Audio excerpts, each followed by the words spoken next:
How different our lives might be. Hi, I'm Ray of Sunshine. Glad you're here with me today. You may be aware that I'm using a fortune cookie format, and I have this gong bowl, and I have created a bunch of fortune cookie slips to pick topics to discuss. Today, I cheated, and I picked one before I started the program so that I could have a moment to contemplate what I was going to start talking about today. And this one says 240Z.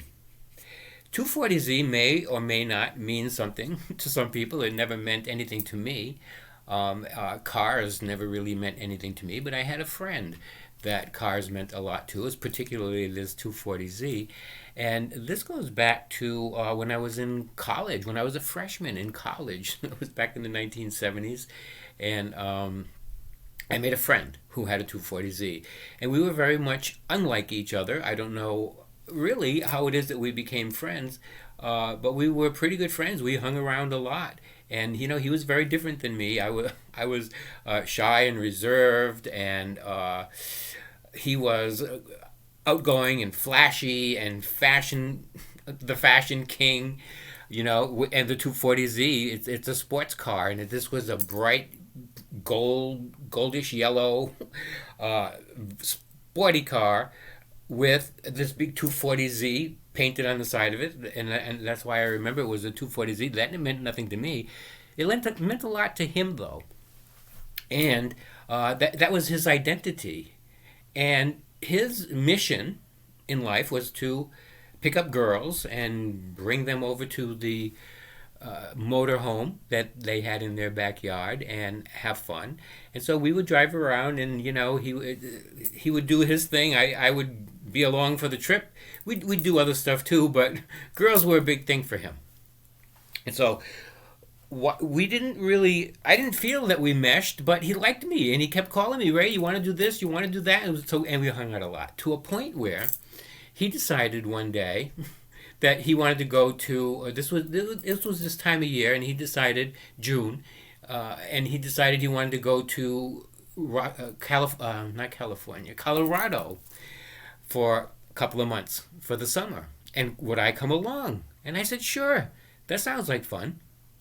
So he was going to get, I don't know what he was going to do with the 240Z. Maybe leave it sitting there in the yard. We weren't going to take it. He was going to buy a van. That was the big thing back then. Take a van and go out in the woods, or something like that. And marijuana was a big thing, and Colorado was a great place for that. So anyway, we decided we were going to do that, and he found a van that he was going to buy, and the purchasing process included his family had a bakery, and so apparently he knew how to bake, and he used to make special kind of pastries with special kind of butter. And I remember for this particular occasion, the buying of the van, he was going to make it into a ritual, and so the guy that was selling the van came over, and he said, "Yeah, let's just hop in." And he had made some brownies, and he had made some banana bread.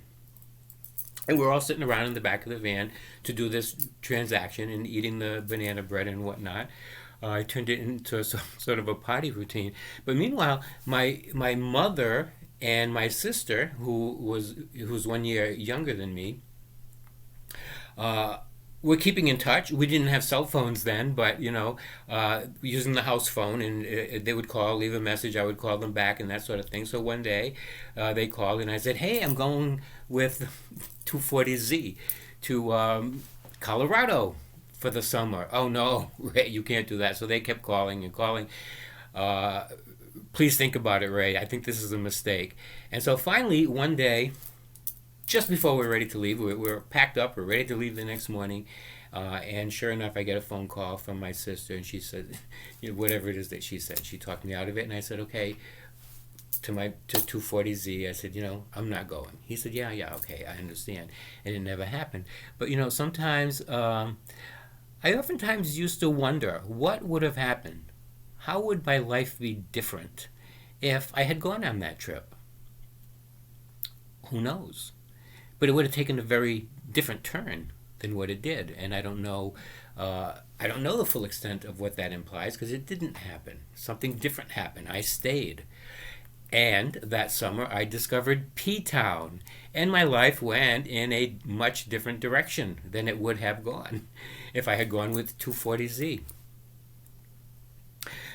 Another incident around that same time was I used to date a lot of girls, and and I was in the market for marriage. I was looking to establish myself with someone.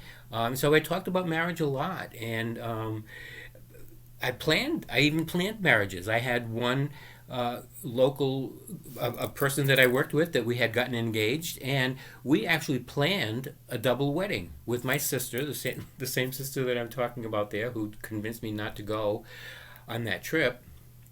And we were going to have a double wedding. My sister and my best friend and me and this woman that that I was working with. And a week before, or maybe 2 weeks before, within that time frame, a very short time frame, I backed out. We had an upset, and I decided this wasn't the thing for me. And so we canceled the wedding, and we had to print these little cards and send them out. The wedding between Ray of Sunshine and so will not take place.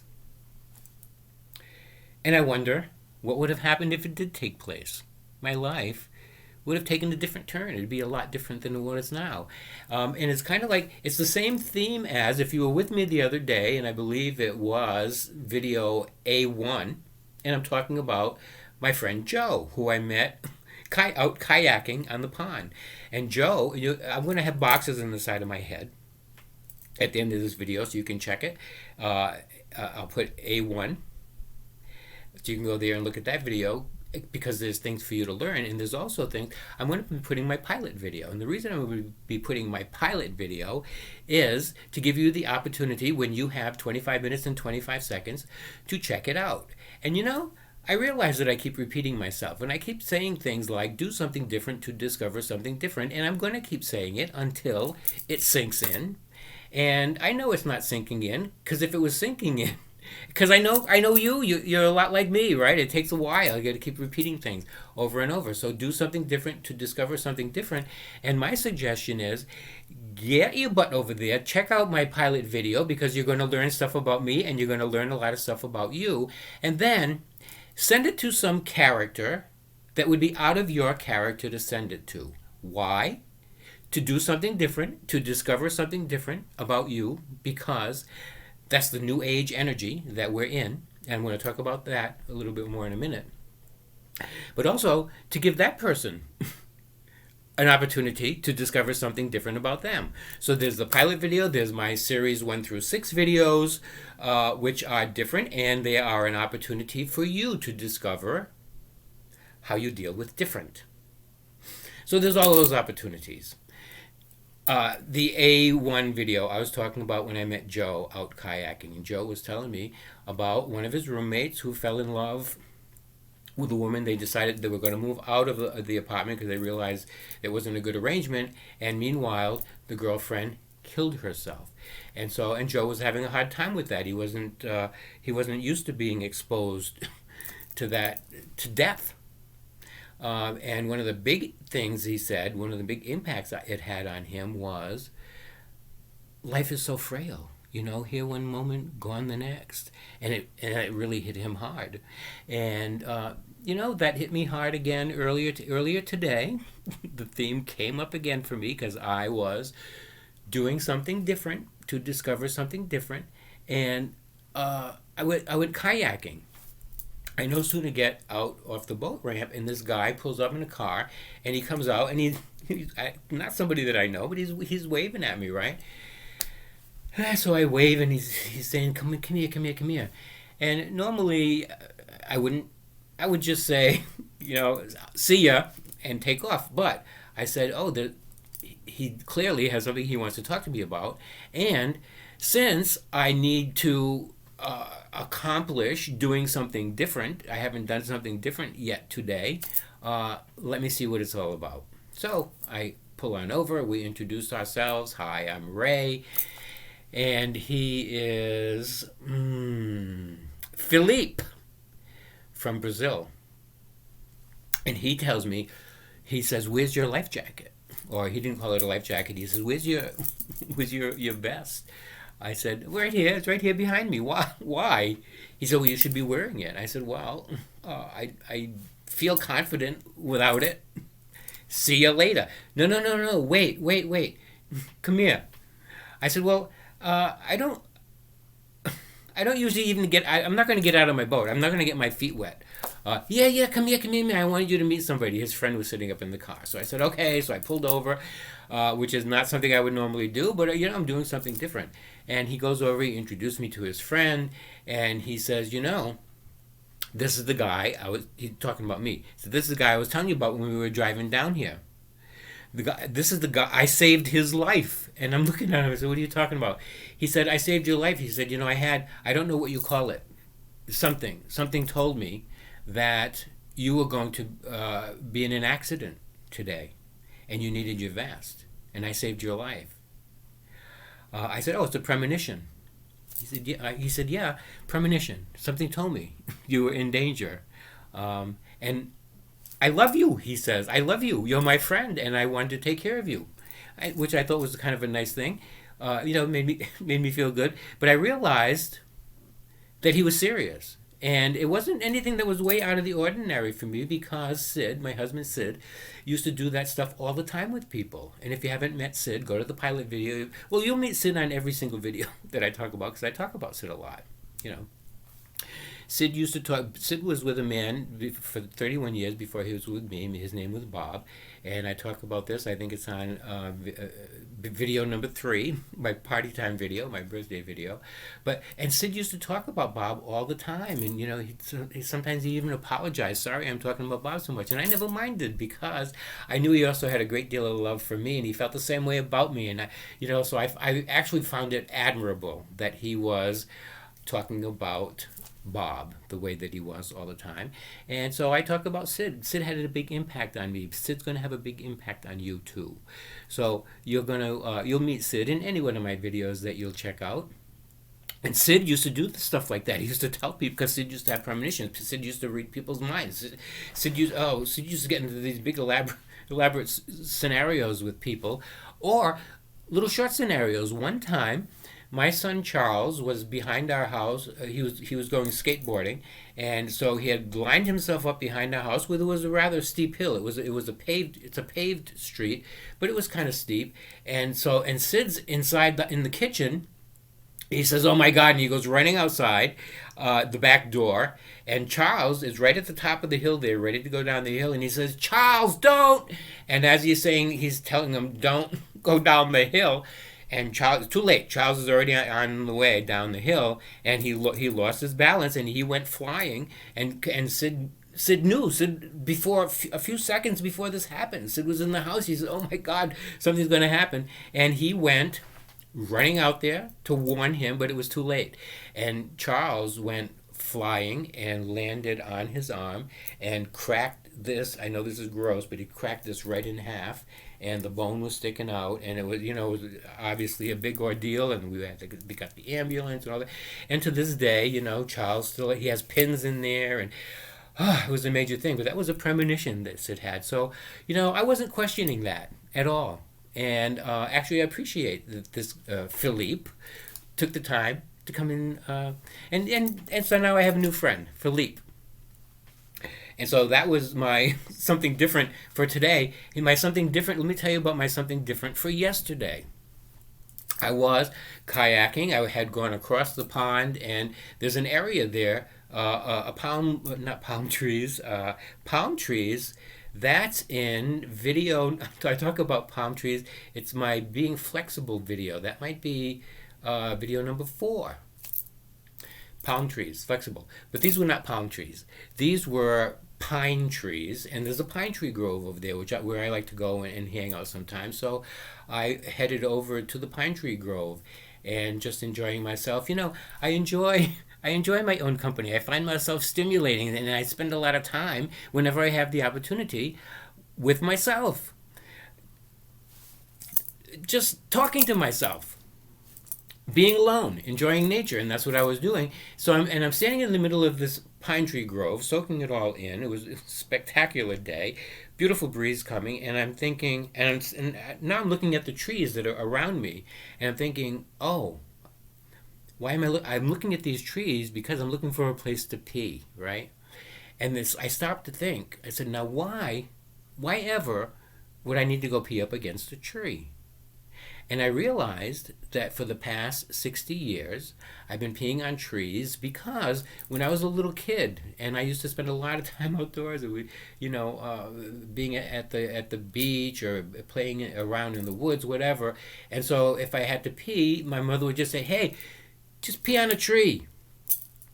And so I got used to peeing on a tree. And why? I don't know. I mean, it could have been obviously maybe for the sake of modesty instead of just standing out there in the middle of the yard, or maybe for the sake of hygiene instead of peeing where people are going to walk, pee up against a tree.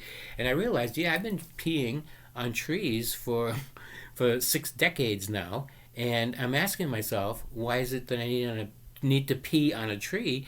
And it's because, well, that's the way that I was conditioned. And it's time to let go. Time to let go of what no longer serves me. And that's another one of my goals every day, to let something go that no longer serves. And I talk about that on video number 3, my potty time video. My birthday wish, that was my birthday. My birthday wish this year was to forget everything. Forget everything that I've been conditioned. And that's my wish for you too. Because, and we sometimes, we reach a point, we decide, well, that's the way I am. And I can't change, and nothing could be farther from the truth, and I'm discovering that more and more every day. So I decided, let me give it a try. And I didn't go up to a tree, and I, peed in the middle of the opening there where I was standing, and I realized that I was grateful for the awareness and the opportunity to let something go, doing something different, to discover something different. So that was my theme with all of that. And I still have time for another theme. So let me pick out one of these. Oh, calligraphy. Let me tell you about calligraphy. And I'm going to tell you the moral of the story before I tell you about the story, because you know how I go off on, well, maybe you don't know, but you will. I go off on tangents, and that is in video number 4, and I think the video is actually called Tangents. And I go off on tangents, sometimes little tangents like I do every time I open my mouth, and sometimes big tangents like the big tangent, my 10 Martian moment in the pilot video. And if you don't know what a 10 Martian moment is, well, you can figure, first of all, it has to do with Martians, so it's something a little bit unusual for a lot of people, and it's times 10, so you can figure out that it's something pretty major. And that's what that pilot video is all about, my 10 Martian moment.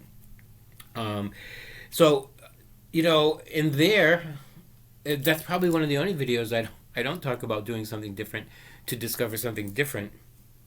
But that's what this energy, that's what New World energy is all about.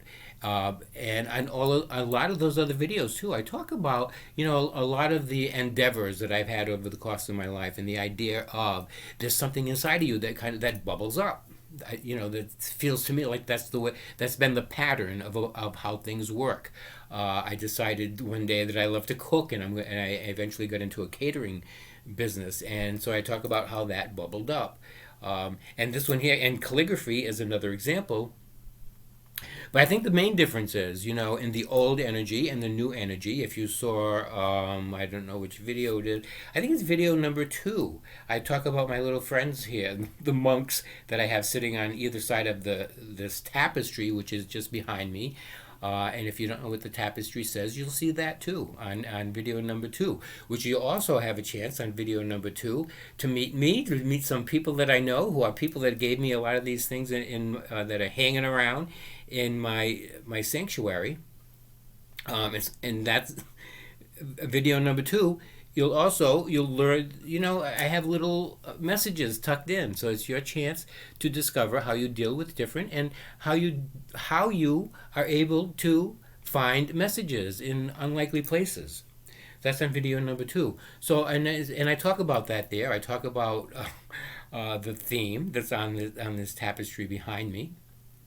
my guardians of the theme, the old world and the new world. And the new world energy, basically the plan is on the idea of the old world energy in terms of uh, things bubbling up, discovering things about ourselves. But I think the biggest difference is, like when I was contemplating cooking, for example. Well, I kind of knew the end result. I knew that I would be cooking professionally. I didn't know, all the fine details of it, but it was a matter of becoming more skillful, becoming more professional, and learning until I reached that level of proficiency and comfort with it. And the same thing is with calligraphy, as I'll tell you about. But in the New World energy, what's a little bit different for me, anyway, is I don't really have a grip on what the final outcome is. I know, because that's the word on the street. I know that the idea is do something different to get the idea of being around different, because different is coming. Different is on the horizon. Different like we've never seen before. So get used to it. So that's what I'm doing. That's what I do every day, and I keep repeating it to you until it finally sinks in, until you start doing it too. So at the end of this video, send it to some character that it would be out of character for you to send it to. I know you're not doing that now, because if you were doing it, I would know. I have statistics, I have analytics. I know if people are sending my videos or not. You're not sending it, so I'm going to keep repeating it until you do send it. Meanwhile, let me tell you about calligraphy. When I was prior to my teens, so maybe like 10, 11, something like that, I was infatuated with calligraphy, and I don't think I talked about this on one of my other videos, but if I did, you're going to hear it again. So I didn't know much about it, but I knew that I liked it, and that I wanted to make those kind of letters, and had no idea how it was done. So I got myself a fine tip marker and a piece of paper, and I drew the lines, because one thing I noticed about these Old English letters, that's what I was looking to become good at. They were all lined up perfectly. They were all the same height. All the horizontal parts were, everything was balanced and professional looking. So I took a pen and I traced the outside of the letters, and I filled them all in until one day I discovered that there was something called calligraphy, and I used to actually read. I knew a lot about words. I used to read dictionaries for fun, because you can never have too much fun, right? No such thing as too much fun. No such thing as too much happy. So anyway, I used to read the dictionary. I knew a lot of words, but I didn't know what calligraphy was. And I went to a knot store one day, and I talked to the guy that was running the place, and I said, "Oh, what's that all about?" So I got myself a kit, and I learned that there was a system to doing that, and I became good at it. And the New World energy is exactly the same kind of energy, except it's dealing with it in a different way, which is why I'm going to continue to talk about do something different until you discover something different about you. It's playtime. Create you.